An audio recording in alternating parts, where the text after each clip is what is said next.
The hardest games for me to talk about in these videos are the extremely popular ones. And they do not come more popular than Super Mario Bros. The poster child for video games of the 1980s. The real launching pad for the biggest media franchise in the world. Super Mario Bros. Is synonymous with the entire concept of video games, in a way that maybe 3 or 4 other video games ever have been. It's been discussed endlessly for decades. At this point, what can I bring to that conversation? Well, at least in this case, I can talk about the Famicom Disk System version. I don't think I've ever heard anybody mention it. Probably because, like most of the other launch games for the Disk System, it is just the contents of the ROM chips copied to a floppy disk and loaded into memory when you pop in the disk. Super Mario Bros. Was less than 6 months old when the Disk System was released. So this was Nintendo's newest, hottest game. And it was absurdly popular. This Super Mario Bros. Strategy guide was the best-selling book in Japan in 1985. And wow, those characters are off-model. Getting a hold of a Famicom cartridge for Super Mario Bros. Was tough. So having Super Mario Bros. Available on the new Disk System actually was a selling point. So this is all the same game that you've seen a million times before. 8 worlds, 4 stages each, the princess is in another castle for the first 7. Mushrooms make you big, fire flowers let you shoot fireballs. Collect 100 coins for an extra life. You know the drill. Even if you've never played this game before, you know the drill, because there's literally 24 sequels to this game building on those same mechanics. There are children who were born after the PlayStation 5 was released, who are aware of how Super Mario Bros. Works. Nintendo has iterated on this game so much and so often that it is woven into the fabric of video games unlike anything before or since. This is what platforming games were like before Super Mario Bros. Though this port of Pac-Man was very slightly after Super Mario Bros. Is it any wonder that Super Mario Bros. Became the key game? So there's not much for me to say about the original game. However, there is one thing about the Disk System version. One key thing. One thing that made this version of Super Mario Bros. Different from all the rest. And that's because it came on a floppy disk. We're going to skip ahead to 1987 here. And what you're looking at now is Tonkatchi Editor. It's a piece of unofficial software that was released for the Disk System. Traded in the back rooms of computer shops, or perhaps purchased mail order if you got the right magazines. And it is a hex editor. Now old computer nerds just went, "Oh." And everyone else needs a bit of explanation. A hex editor is a program that will load up any block of computer data and let its user freely modify it.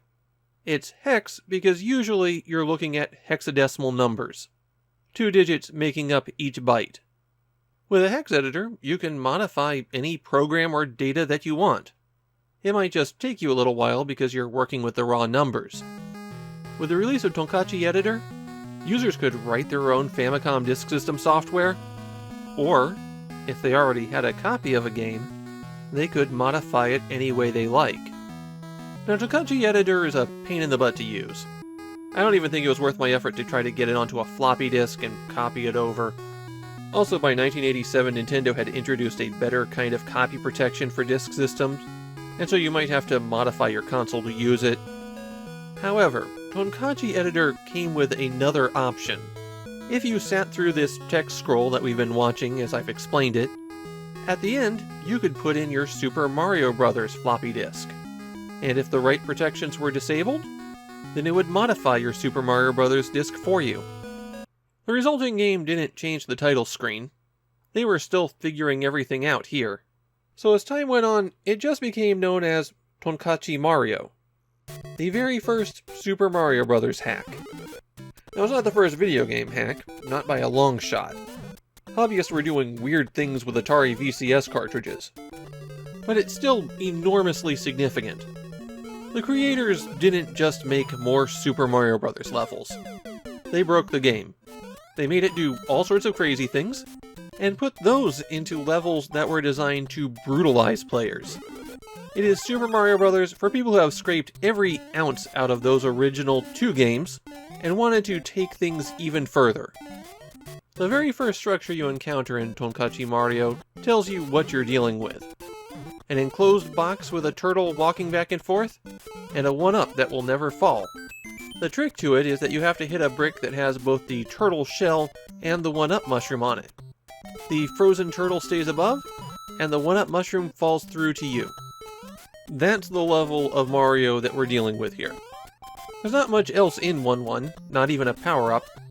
If you want to get to the top of the flagpole, you'll have to do a series of tricky jumps and then bounce off a high spring. Or if you just want to end the stage, you grab onto these balls and they will let you pass through the wall. Those balls, by the way, are the tops of flagpoles. And this isn't the only time we're going to see them used in a non-standard way in the game. 1-2 brings us another new feature, piranha plants without their pipes. At least for the first one, they tried to make it look like it was coming in and out of the ground, but later on they'll just pop out wherever. Progress a little ways and you'll get your very first power-up mushroom, but it's placed with this platform that's going up and down. So as you collect it, you can get shoved into a solid surface and pushed around, possibly getting shoved away. Still, you can use that platform to get up to the top area, and since this is 1-2, you know there's going to be a warp zone. Unfortunately, you run into fire bars, and this, the first Kaizo block ever. Kaizo block is a term that refers to invisible bricks placed exactly right in a Mario hack to interfere with a jump. And if you die there, then the continue point is right at the pipe to go back to the surface, so you don't get a second attempt to get to the warp zone. At least they give you an extra life for free on the surface to make up for it. Stage 1-3 feels like experimentation for how platforms work. You have to move between girders here, and every behavior that they can do is on display. You've got ones that bounce up and down, ones that move left to right, ones that act as scales, and ones that don't move until you jump on them. If you die in the second half of this stage, then you come back over a pit and just die again. Almost all of the platforming is done at that point, but you can jump over the flagpole and then have to go infinitely and time out, so it's another trap for players. Stage 1-4 has falling platforms close to the floor, and if you don't jump off these quickly enough, you'll get sucked down with them. And if you fall into the terrain, you can't get out. It also showcases one of the more annoying tricks in Tonkatchi Mario's toolbox, sending you back a stage. Some pipes will just take you to weird places. And in this case, when you go back and complete 1-3 as 1-4, then you progress to the end of 1-4 as 1-5. Yeah, this whole thing is very confusing. From this point on, I'm going to become a lot more spotty with my level descriptions, because I just had trouble completing stuff. If you want to play straight through this one, you are going to want to use the continue code, which is just holding down A when you press start. And that sends you to the first stage in the world where you got the game over. Stage 2-1 seems to be just figuring out what each brick modifier is, since it's a long stage with single bricks that have something hidden in them. Also a really good place for 1-ups if you wanted to kick a shell and chase it down. 2-2 is a water stage, and there's not much to say about it except that they put the flagpole underwater here. And then 2-3 is also an underwater stage, except now things get more complicated. The pipes have piranha plants in them, but piranha plants are invisible underwater in the original Super Mario Bros. So that's a problem. And at the end of the stage, there's another nasty trick that Tonkatchi Mario is rather fond of.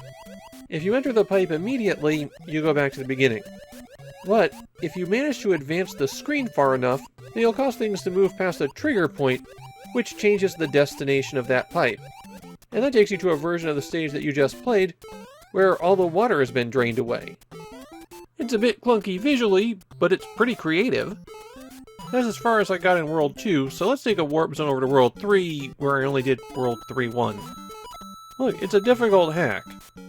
World 3-1 is question blocks and Hammer Brothers as far as the eye can see, as well as a few really tight jumps.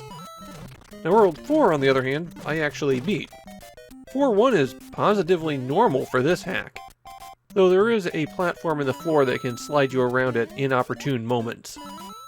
4-2 changes things up by taking place in the castle. There's just a flagpole at the end of it, though. Stage 4-3 has some tricky platforming, but more importantly, it has a very short time limit.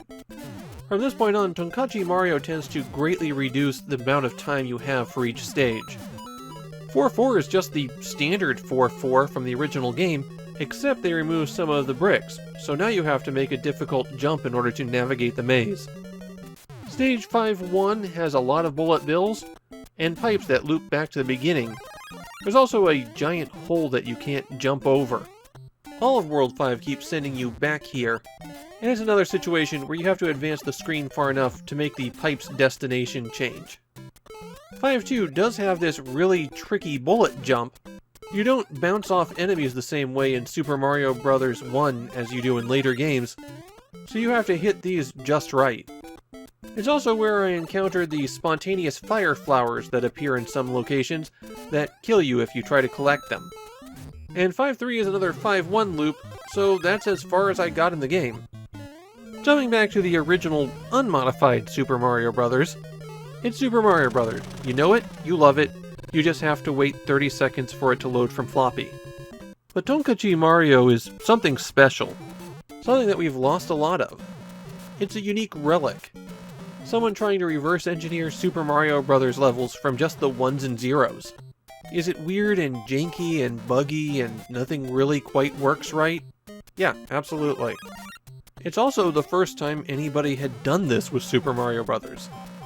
And this kind of modification of Mario games became so significant that Nintendo released their own method to modify Mario games. I'm not going to say that we wouldn't have gotten Super Mario Maker without Tonkatchi Mario.